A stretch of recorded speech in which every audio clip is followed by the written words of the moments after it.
Et quand la tristesse arrive, je sais tu es là, toujours près de moi. Bon mercredi matin, j'espère que vous avez bien dormi, que vous êtes en forme pour commencer une belle journée aujourd'hui. Et quoi de mieux que de la commencer avec la parole de Dieu. Et comme on le fait tous les mercredis, on rejoint quelqu'un que vous aimez beaucoup, que j'aime beaucoup aussi, l'abbé Raymond Gravel.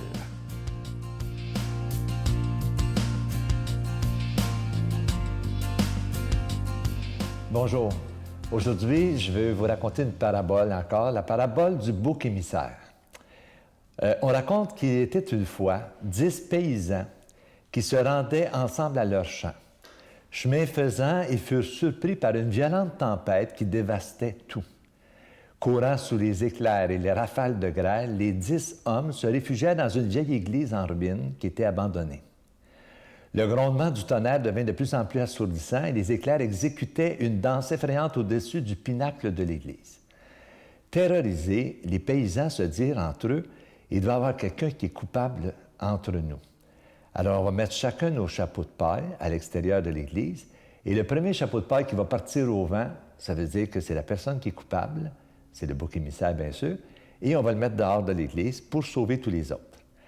De fait, après avoir mis leur chapeau accroché à l'extérieur de l'église, il y a un chapeau qui est parti au vent. Alors, le propriétaire du chapeau, on lui a dit « Mais toi, tu t'en vas parce que tu es coupable de tous nos maux, puis nous autres, on veut pas mourir, on veut se sauver. » Ce qui est arrivé, c'est que le paysan est sorti, un peu malheureux, il s'est en allé à travers le vent et les éclairs, quand tout à coup, la foudre tombe sur l'église, et le feu prend l'église et les 9 autres sont décédés dans le feu. Alors, c'est quoi la morale de cette histoire? C'est qu'on fait souvent porter par quelqu'un le poids de nos fautes et on se donne bonne conscience de cette façon-là. Et ça, on appelle ça le régime païen. Et souvent, chez les catholiques, chez les chrétiens, on pense un peu comme ça. Ça dépend de quoi, Seigneur, si mon fils est mort du sida? Ça dépend de quoi si j'ai le cancer? C'est comme si on était coupable de ce qui nous arrive. Et on sait très bien que ça fait partie de la nature. Alors, en régime chrétien, on dit plutôt que Dieu, il est miséricorde à cause du grand amour dont il nous a aimés. Et que s'il est mort, c'est justement pour nous sauver, pour que nous ayons la vie avec lui. Et Jésus a dit, je donne ma vie pour que vous l'ayez en abondance.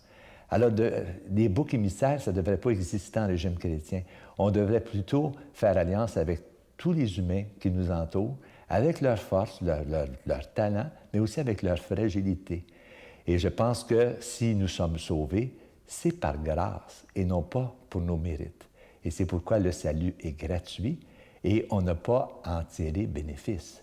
Il faut simplement l'accueillir tout simplement parce que le Christ nous a sauvés par sa mort sur la croix et nous a donné la vie en abondance.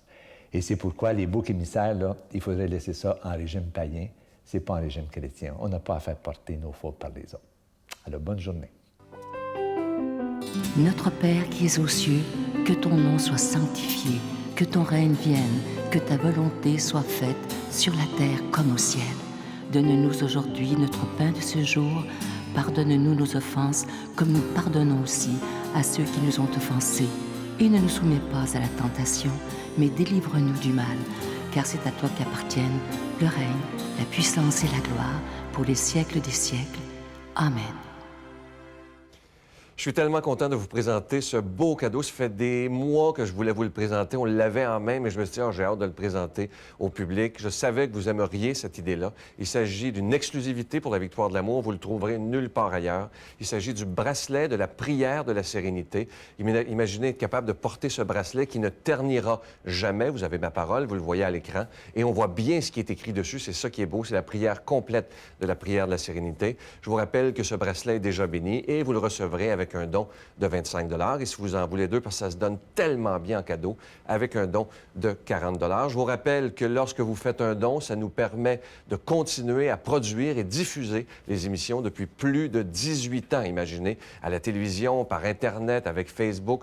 Tous les moyens modernes sont bons pour annoncer la parole de Dieu. Alors, je vous remercie de tout cœur en ce mois de juillet, qui est un mois toujours plus stressant au niveau des finances, mais moi, je vous fais confiance. Alors, je vous donne l'adresse. La Victoire de l'Amour, casier postal 120, succursale Boucherville à Boucherville, le J4B 5E6, je vous la redonne. La Victoire de l'Amour, casier postal 120, succursale Boucherville à Boucherville, le J4B 5E6. Également par carte de crédit par téléphone dans le 514-523-4433, 523-4433 ou sans frais le 1-888-811-9291, 1-888-811-9291 et aussi sur notre site Internet, le www.lavictoiredelamour.org et sur notre page Facebook. Je vous rappelle que pour la période estivale, nos bureaux sont ouverts du lundi au jeudi de 8h à 4h l'après-midi. Merci.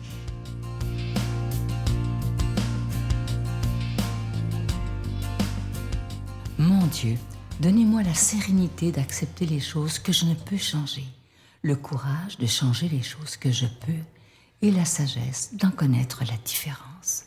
Amen. Je suis tellement content de vous présenter ce jeune prêtre. Il est passé quelques fois, je sais que vous l'aimez beaucoup. On le rejoint immédiatement, le père ou l'abbé Frédéric.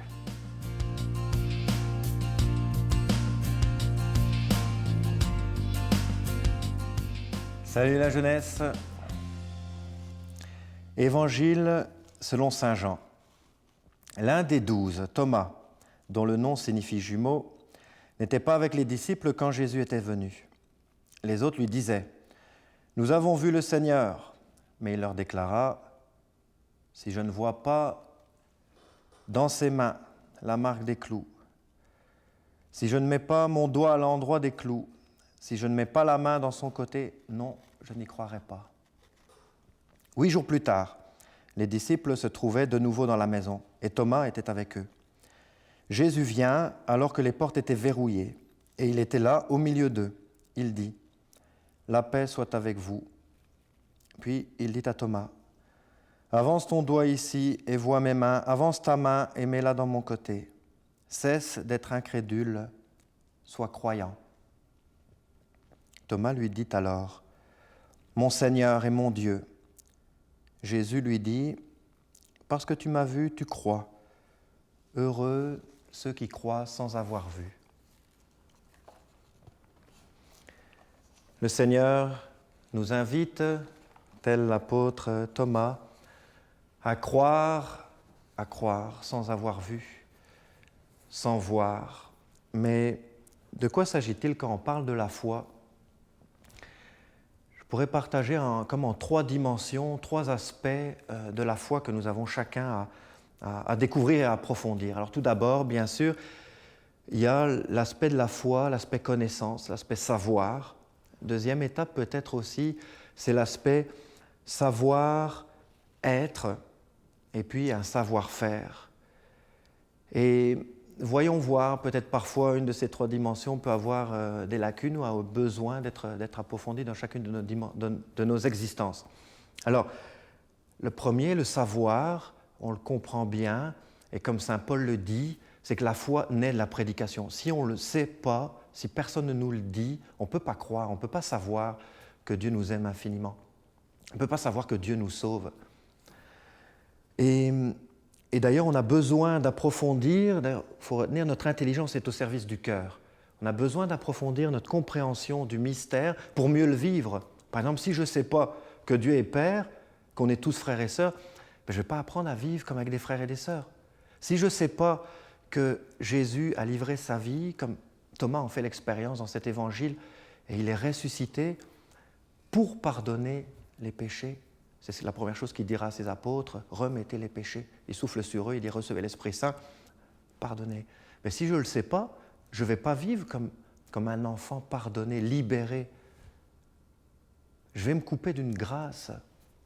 Et donc c'est très important cette dimension connaître, on a peut-être à l'approfondir encore. Souvent peut-être même on reste avec une foi d'enfant. Quand on était petit, on a reçu une certaine foi, puis on reste avec. Et puis parfois, on reste avec des images qui ne sont pas Dieu, qui ne sont pas chrétiennes.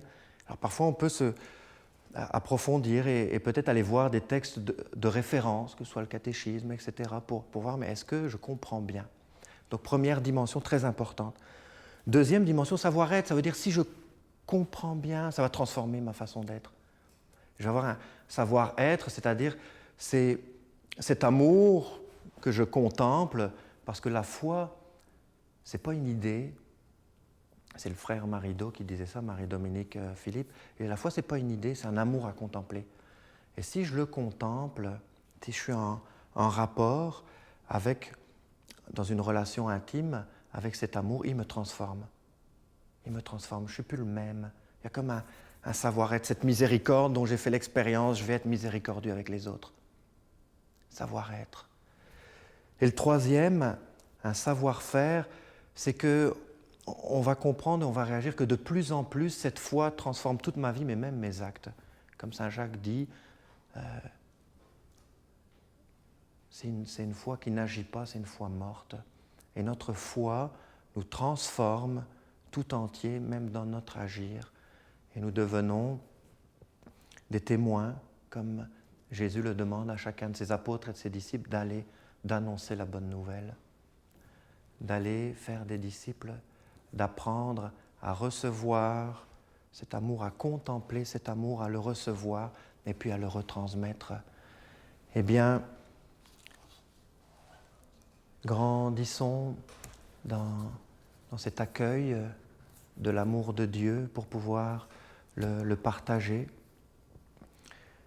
Je vais vous bénir que, comme Thomas, après peut-être quelques doutes ou quelques refus, quelques resserrements de son cœur, il s'est donné tout entier. Il a livré sa vie jusqu'au bout, comme Jésus. Et Jésus en a fait un instrument lumineux. Que Dieu Tout-Puissant d'amour vous bénisse, le Père, le Fils et le Saint-Esprit. Amen. Je vous salue Marie, pleine de grâce. Le Seigneur est avec vous. Vous êtes bénie entre toutes les femmes, et Jésus, le fruit de vos entrailles, est béni. Sainte Marie, Mère de Dieu, priez pour nous pauvres pécheurs, maintenant et à l'heure de notre mort. Amen.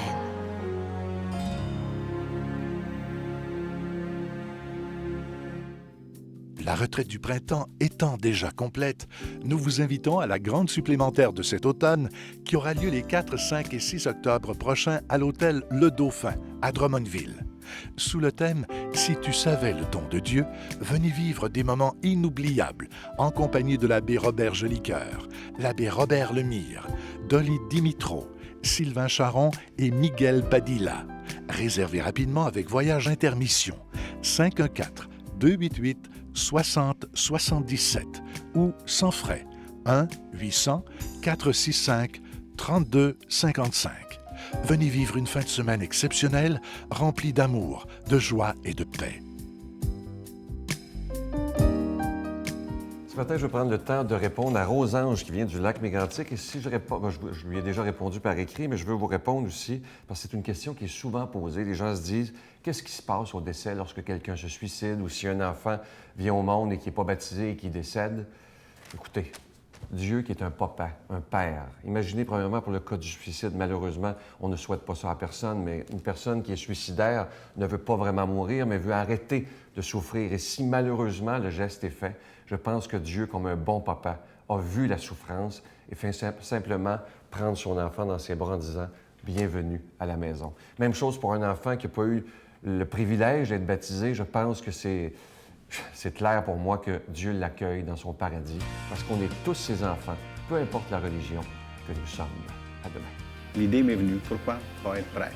Et quand je suis revenu, j'ai commencé les cours en théologie. J'ai fait des démarches pour voir si on pouvait déclarer mon mariage nul. Et j'ai eu mon mariage nul, ce qui fait qu'aujourd'hui, je suis prêtre au grand plaisir de moi-même parce que je me plais toujours à dire que je suis un PPP. Un papa, un papy et un prêtre. Ah, c'est beau! Très beau! La Victoire de l'amour remercie de tout cœur les Résidences Soleil de leur accueil si chaleureux.